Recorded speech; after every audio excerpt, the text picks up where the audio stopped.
नमस्कार, मैं मंजू लुधियाल और आप सभी का स्वागत है खबर में। आज पूरे दिन क्या रहेगा खास, कौन सी खबर बटोरेगी सबसे ज्यादा सुर्खियां, देखें हमारे खास बुलेटिन खबर आज की में।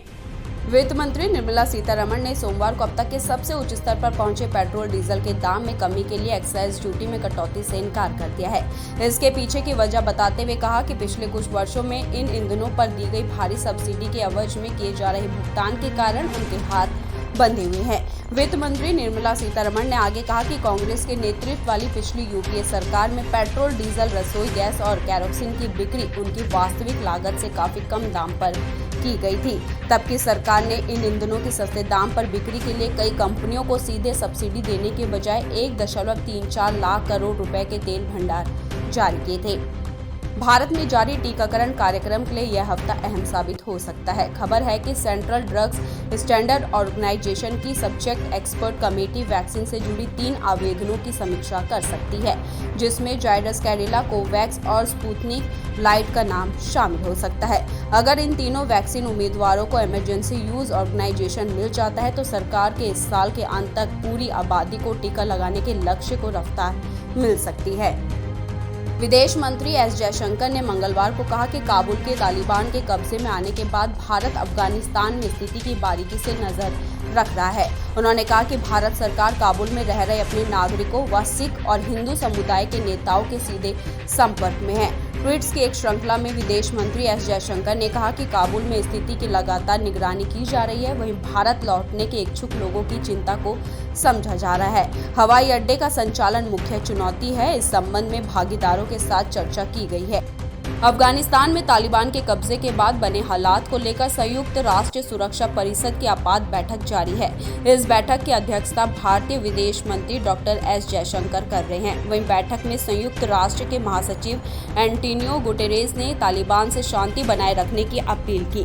वहीं अमेरिका ने चेतावनी देते हुए कहा है कि अगर उसके नागरिकों या मिशन पर कोई भी खतरा हुआ तो सेनाएं कार्रवाई की जाएगी।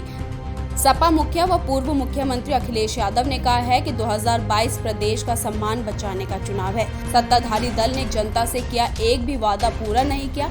अखिलेश यादव ने ये भी कहा कि कई भर्तियों को 7 साल से सरकार उलझाए बैठी है। सीमाओं पर सरकार ठीक से काम नहीं कर पा रही। भारत की पहचान को खत्म करने की कोशिश हो रही है। वहीं भाजपा जातियों में झगड़ा लगाती है और पुरानी बातों में उलझाना चाहती है, लेकिन हमें आंतरिक स्वतंत्रता की सुरक्षा के लिए भी निरंतर सजग, सचेत, सतर्क रहना होगा।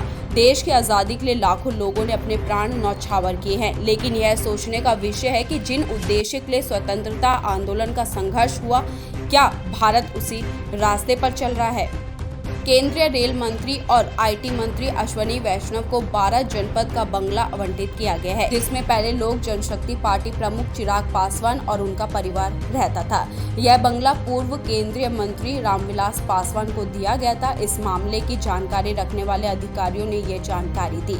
शहरी आवास मंत्रालय के अधिकारी ने कहा है कि 12 जनपद रेल मंत्री को आवंटित किया गया तो एलजेपी सांसद और खाद्य प्रसारण मंत्री पशुपति कुमार पारस को 7 तुगलक रोड का बंगला दिया गया है।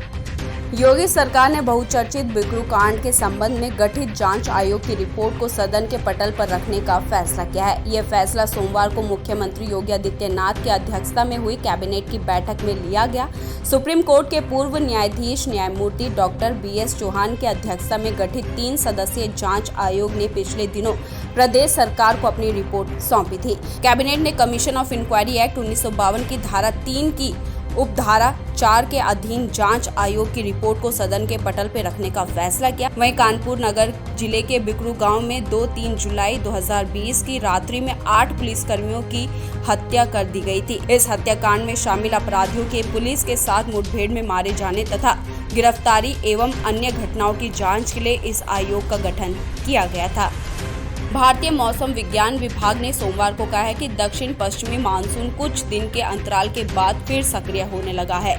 इसके कारण दक्षिण व मध्य भारत में बरसात में तेजी आने लगी है। वहीं IMD के महानिदेशक ने कहा है कि ओडिशा तटीय क्षेत्र तथा आंध्र प्रदेश के तटीय क्षेत्र से लगी बंगाल की खाड़ी में अगले 24 घंटे के दौरान कम दबाव का क्षेत्र बनने की संभावना है।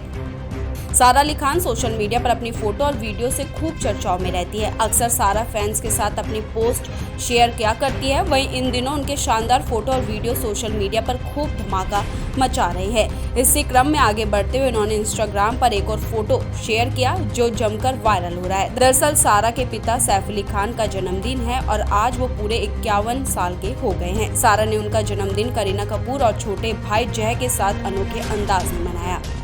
बॉलीवुड एक्टर टाइगर श्रॉफ द्वारा गाया गया वंदे मातरम सॉन्ग को सोशल मीडिया पर बेहद पसंद किया जा रहा है। यहां तक कि खुद प्रधानमंत्री नरेंद्र मोदी ने भी एक ट्वीट कर इस गाने की तारीफ की। भारत के 75वें स्वतंत्रता दिवस पर प्रधानमंत्री मोदी ने निर्माता और अभिनेता जैकी भगनानी और प्रमुख भारतीय संगीत लेबल जे टास्ट म्यूजिक के वंदे मातरम के रचनात्मक प्रयासों की सराहना की, जिसे टाइगर श्रॉफ ने गाया है। प्रधानमंत्री मोदी ने एक ट्वीट करते हुए लिखा कि रचनात्मक प्रयास वंदे मातरम के बारे में आप जो कहते हैं उसे पूरी तरह सहमत हूँ। तो ये था आज का बुलेटिन। ऐसे बुलेटिन्स को देखने के लिए हमारे चैनल को सब्सक्राइब कीजिए और साथ ही अपनी राय हमारे कमेंट बॉक्स में लिखना ना भूलिएगा। धन्यवाद।